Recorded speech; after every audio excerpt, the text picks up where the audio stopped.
Maesters have no doubt that the Yiddish civilization is ancient, maybe even contemporary with the realms of the Fisher Queens, that is said to have covered the lands adjoining the Silver Sea in what today is the Dothraki Sea. Whereas the Yiddish priests insist that mankind's first towns and cities arose along the shores of the Jade Sea, dismissing the rival claims of the Sarnori and Giscari as the boast of savages and children. The land of Yiti has thick green patchwork farmland and a verdant rainforest, and rumors have it that basilisks, venomous reptiles, roam the jungles of Yiti.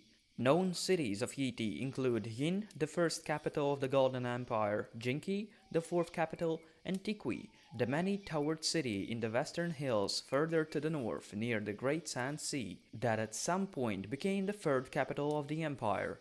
The second capital of the Golden Empire, called Siko the Glorious, built in the heart of the jungle, is long fallen and overgrown, and its glory lives now only in legend.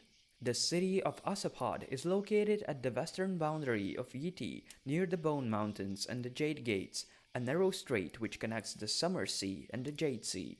There is a known trade route from Asapad to Yin along the coast of the Jade Sea. One of the major Yiddish exports is saffron, and Yiti is also known for its wine. It has also been reported that men from Yiti are bright-eyed and wear monkey tail hats. Famous traveler Lomas Longstrider once called Yiti the land of 1,000 gods and 100 princes, ruled by one god emperor.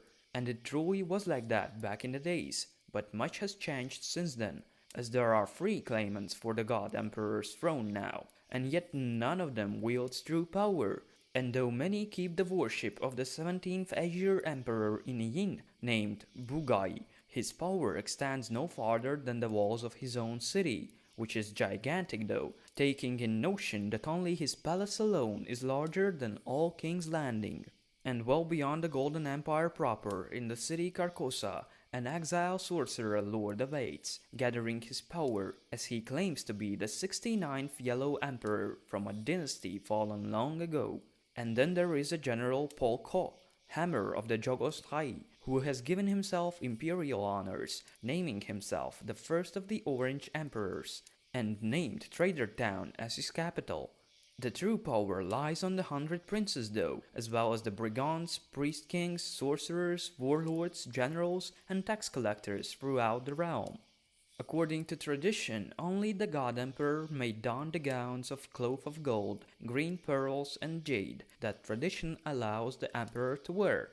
So all 3 claimants followed that tradition, as it was developed in the Great Empire of the Dawn, a predecessor to the Golden Empire of Yiti, a mythic realm said to have spread on all the land between the Bones and the Grey Waste, from the Shivering Sea to the Jade Sea, and including Isle of Leng. The tale of Yiti is the tale of hundreds of emperors and myriad wars and conquests and rebellions. Golden Empire has known golden ages and dark ages, changing one into other, and has survived the weather conditions that swallowed entire cities, yet it still stands. According to legend, the Golden Empire's first ruler was the god on earth, the only son of the Lion of Night and the Maiden Maid of Light, who traveled in a palanquin carved from a single pearl and carried by 100 queens, his wives. He ruled for 10,000 years until he ascended to the stars to join his ancestors. The minion then passed to his eldest son, the Pearl Emperor, who ruled for 1,000 years. Power then passed to the Jade Emperor, the Tourmaline Emperor, the Onyx Emperor, the Topaz Emperor, and the Opal Emperor, each reigning for a shorter and more troubled time than the previous emperor, for wild men and beasts pressed the borders of the empire, lesser kings grew proud and rebellious, and the common people gave themselves to sin. Opal Emperor was the 7th ruler of a line that began with the god on earth, and he was succeeded by his daughter, the Amethyst Empress. But her younger brother, Envious, cast her down and slew her, taking the crown and proclaiming himself the Bloodstone Emperor. He turned his back on the gods of Yiti and began worshipping a black stone that had fallen from the skies, took a tiger woman as wife, feasted on human flesh, practiced necromancy and enslaved his own people. This blood betrayal, as it is known in the annals of the further east, ushered in the long night.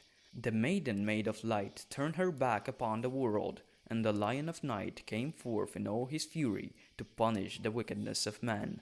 Some believe that the Bloodstone Emperor was the first high priest of the Church of Starry Wisdom, a sinister religion that persists in many port cities throughout the known world. During the long night, the sun hid its face for a lifetime, ashamed at something none could discover.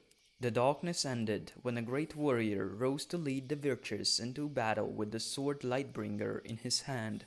Light was restored, but the great empire was not reborn, for the restored world was a broken place where every tribe of men went its own way, fearful of all the others, and war, lust, and murder had endured. The 5 forts, massive fortresses along the northeastern boundaries of the Golden Empire of ET, which predate the empire itself, are claimed by some to have been raised by the first Pearl Emperor to keep the Lion of Night, his assumed grandfather, and his demons away from the realms of men. The fort's walls are slabs of fused black stone almost 1,000 feet high. Some think the walls are Valyrian in origin, although there is no record of Valyrians having visited the area, and they even predate the rise of the Freehold. Each fort can house up to 10,000 men. They currently guard the Golden Empire from raiders out of the Grey Waste. Since the end of the Long Night and the centuries of chaos that followed, 11 dynasties have ruled over the lands of ET. Some of those dynasties lasted no more than a half-century, and the longest kept their supremacy for 700 years. On 4 occasions, the end of a dynasty was followed by a period of anarchy, and longest of these periods lasted more than a century. A few of the more fabled of the god emperors of ET were Har-Loi, the first of the Grey Emperors of ET. His throne was said to be a saddle, for he spent his entire reign at war, riding from one battle to another. Chok-Chok, the 15th and last member of Indigo dynasty, a humpback who kept 100 wives and 1,000 concubines and sired daughters beyond count, but was never able to produce a son. Mengok-Wen, known as the Glittering God, the 3rd member of Jade Green dynasty.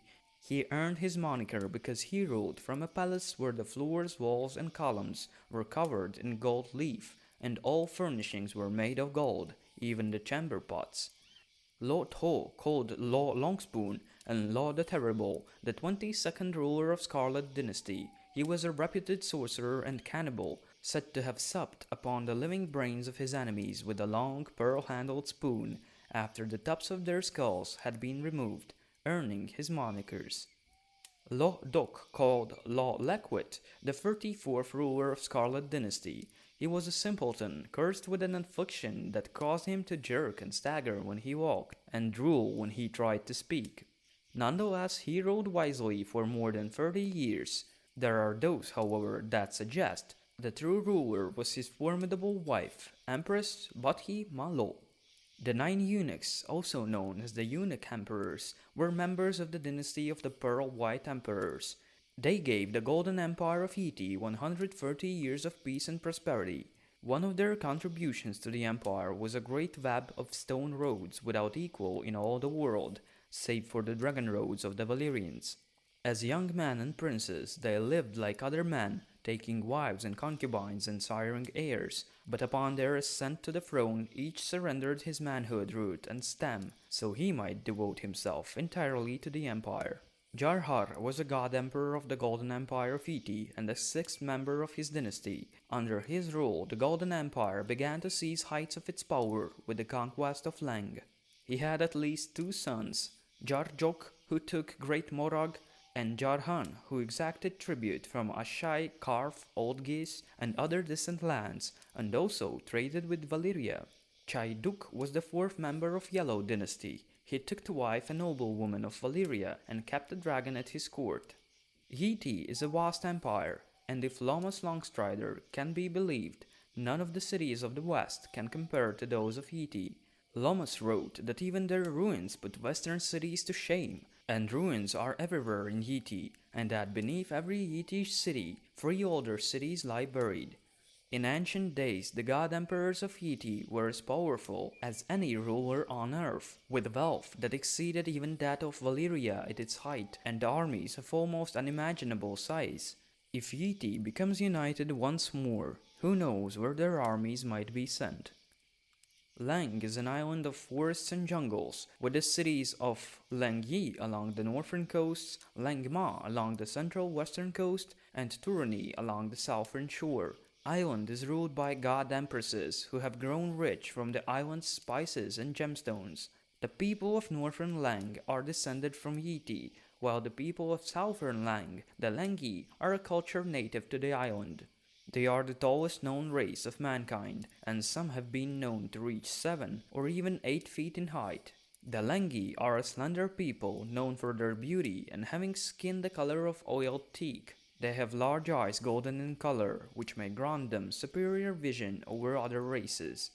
Leng was an isolated island for most of its history, as the Lengyi did not welcome outsiders. Those who attempted to harvest the island's resources met a foul end, and it thus was avoided by mariners. Merchants from the Golden Empire of Yiti periodically managed to open Leng to trade. The jungles of the island contain odd, overgrown ruins of unknown origin, which lead to massive underground labyrinths and caverns, and according to some sources, the Old Ones, who lived below the island's subterranean ruins, instructed the Empress of Leng to kill the foreign merchants on at least 4 occasions.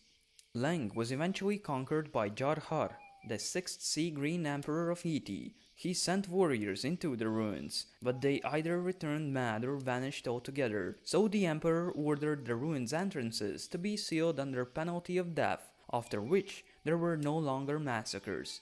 The Old Ones still dwell underground, according to legend. The Yitish colonized most of the island, with the Lengyi confined to the southern third. Leng overthrew Yiddish rule 400 years ago, and power returned to the god empresses.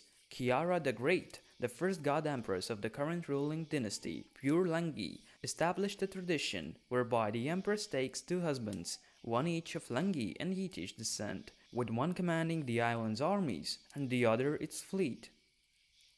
Thank you for watching. See ya!